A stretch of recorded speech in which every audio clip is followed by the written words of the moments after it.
Russians are voting in a presidential election that's all but sure to hand Vladimir Putin another 6-year term. The election is set to last until Sunday evening. The Kremlin says 112 million people are eligible to vote, including residents of the occupied Ukrainian territories. President Putin is poised to secure his 5th term in what's expected to be a landslide victory after he stifled dissent. Well, for more on the election, I'm joined now in the studio by my colleague, Roman Goncharenko. Roman, voting is underway now in Russia. Is there any excitement in Russia surrounding this election, given that the outcome is pretty much a foregone conclusion? Well, frankly, yes and no. No, because, well, everything is under Putin's control, under the Kremlin control. So there's no opposition. Opposition leaders were either killed or ousted out of the country. People are afraid. But on the other hand, you know, they say war changes everything. What I mean is unexpected things can happen. And they do sometimes, you know. People may turn out and take part in that opposition. What the Russian opposition is asking them to do, actually to come at 12 o'clock on Sunday and to show solidarity, to show just legally that they oppose this war in Ukraine, that they oppose Putin. And how many will come, no one knows. So small signs of protest, perhaps, to be looking out for there. Well, Putin has, over the years, systematically oppressed the opposition into almost non-existence. Let's take a look at how that happened. Presidential candidates Stefankov, Karatianov, Slutsky, all from Kremlin-friendly parties and barely known in Russia. It hardly matters. This election is all about Putin. This is a vote for or against the political system, as well as a means of legitimizing the president. After all, our political system relies on the president's rating, and it is necessary to reaffirm the population's trust in the president time and again. In times of a special military operation, this trust should be on the rise. A special military operation is what Russians have to call the full-scale invasion of Ukraine. Those who openly call it a war often end up in prison. Though imprisonment isn't the worst that can happen to a dissident in Russia. Alexei Navalny died in this Siberian prison 1 month ago. Until the very last moment, the Kremlin's most outspoken critic urged Russians to protest against the president. Navalny was one of many opposition figures to be barred from running in elections. Boris Nadezhdin had hoped to defy Putin at this year's election. Nadezhdin had a promising approval rating, but the Central Election Commission barred him from the ballot. Even with his rivals dead, in prison, or banned from running, Putin may still face a challenge on election day.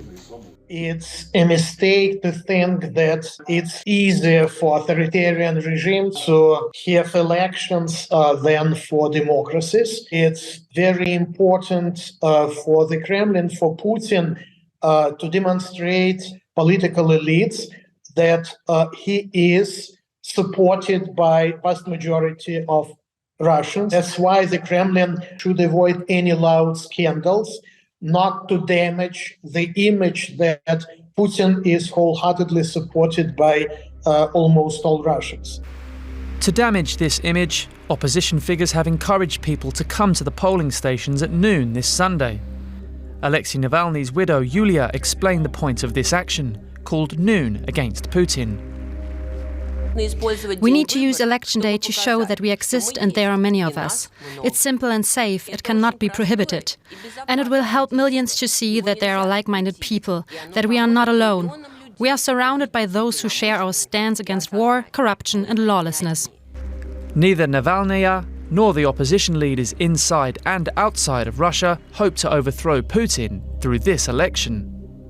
But they do hope that showing up on election day will embolden even more Russians to stand up to Putin's regime.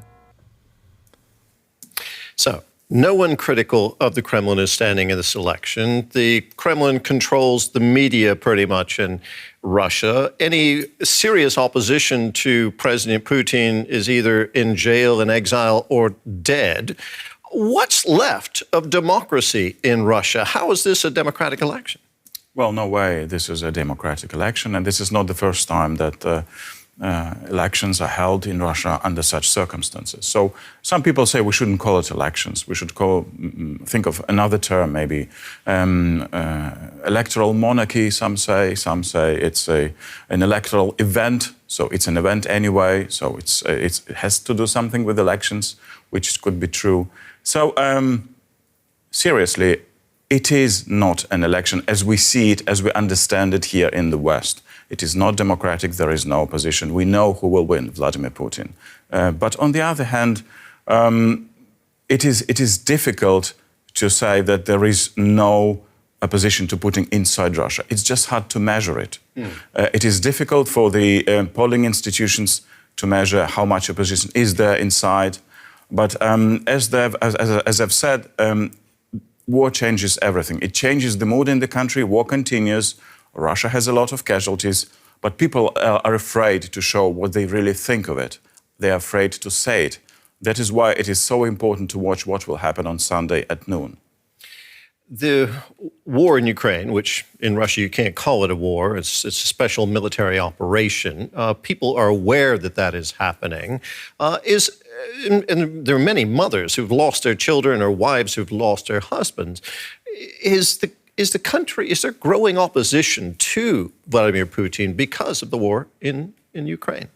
Well, there are small signs of it, just small green grass in spring. For example, there is this movement of mothers and daughters whose husbands or sons are fighting in Ukraine. They demand that they will be returned. So they are not demanding the end of the war, but they want them to come back.